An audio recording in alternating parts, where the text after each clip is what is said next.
Selamat mendengarkan podcast ini.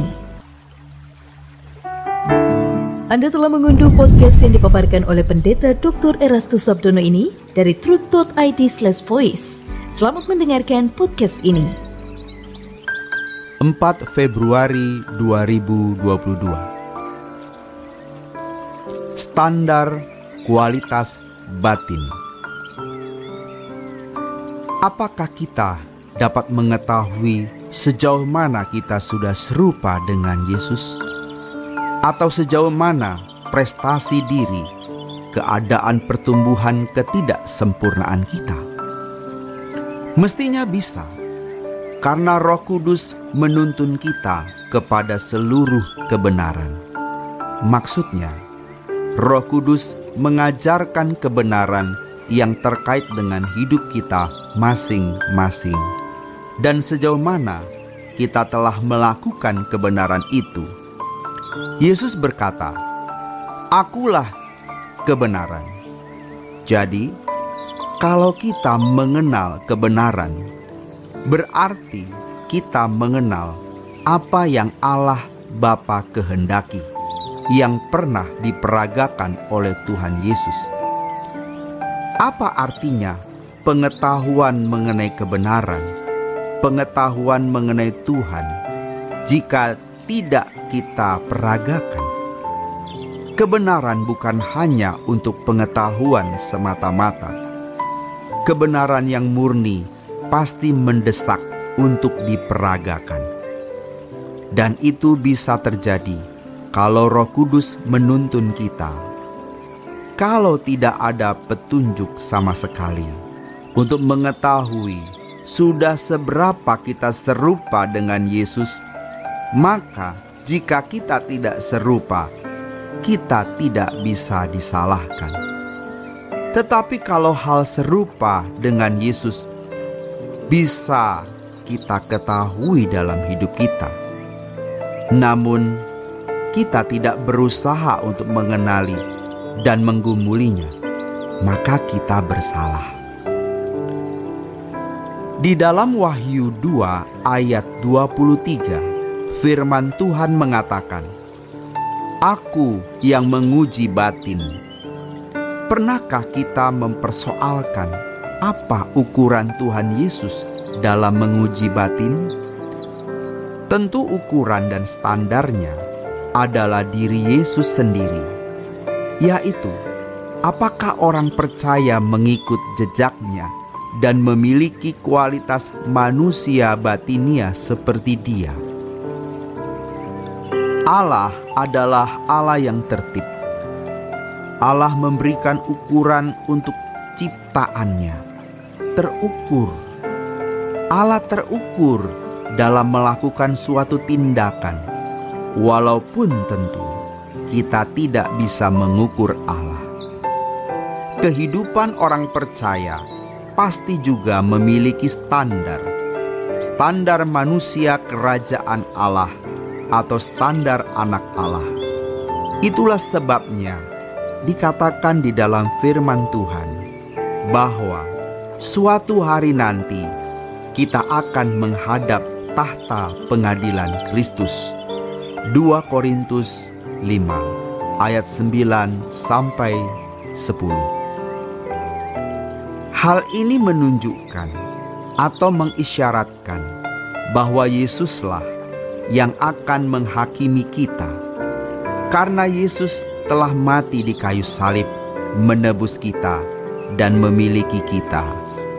Dia berhak menghakimi kita. Dia sudah lulus sebagai manusia yang sempurna. Dia menang, sehingga dirinya menjadi standar atau ukuran. Yang pasti akan dipersoalkan adalah apakah kita mengikuti Dia atau mengikuti jejaknya atau meneladani hidupnya. Yesus menguji batin. Artinya Yesus memeriksa apakah kita memiliki keadaan batin seperti dirinya.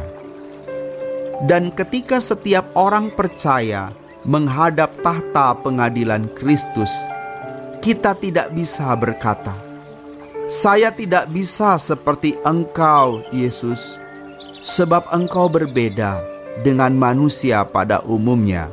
Ibrani 2 ayat 17 mengatakan, dalam segala hal Dia disamakan.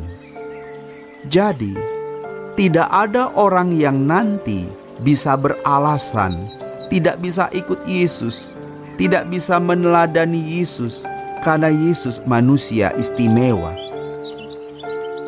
Yesus mengatakan, "Ikutlah aku." Itu berarti kita bisa mengikut jejaknya. Jangan dipelintir, dinaifkan, disempitkan dengan pengertian. Yang penting jadi Kristen. Itu berarti mengikut Yesus. Bukan. Ikut Yesus berarti mengikut jejaknya. Berpikir seperti Yesus berpikir. Terkait dengan hal ini, firman Tuhan mengajarkan kepada kita agar kita selalu mengalami pembaharuan pikiran, agar kita bisa mengerti kehendak Allah, apa yang baik, yang berkenan, dan yang sempurna. Roma 12 ayat 1-2. Hal ini sebenarnya sama maksudnya dengan mengetahui bahwa kita sudah memiliki pikiran perasaan Kristus atau belum. Mengerti apa yang baik, yang berkenan, dan yang sempurna. Tentu melalui proses. Maka Ibrani pasal 5 ayat 7-9 mengatakan bahwa Yesus belajar taat dari apa yang dideritanya. Ada proses, perjuangan, pergumulan sampai ia mencapai kesempurnaan dan menjadi pokok keselamatan. Artinya, menjadi teladan, contoh yang harus dipatuhi. Agar proses ini berlangsung dengan baik, harus ada mekanismenya. Di dalam Roma 12 ayat 1 dikatakan, "Persembahkan tubuhmu sebagai korban yang hidup, kudus, dan yang berkenan kepada Allah. Itu ibadahmu yang sejati." Kalau dalam teks aslinya, kata ibadah ini adalah latreia. Kata kerjanya latreu, artinya pelayanan. Ini pelayanan yang sungguh, yang benar. Jadi, bukan aktif dalam kegiatan gereja, menjadi aktivis atau pendeta. Kita baru bisa dikatakan melayani apabila kita tidak menyisakan apapun yang kita miliki dan mempersembahkan sepenuhnya kepada Tuhan. Kita harus punya komitmen untuk menyerahkan hidup kita sepenuhnya bagi Tuhan.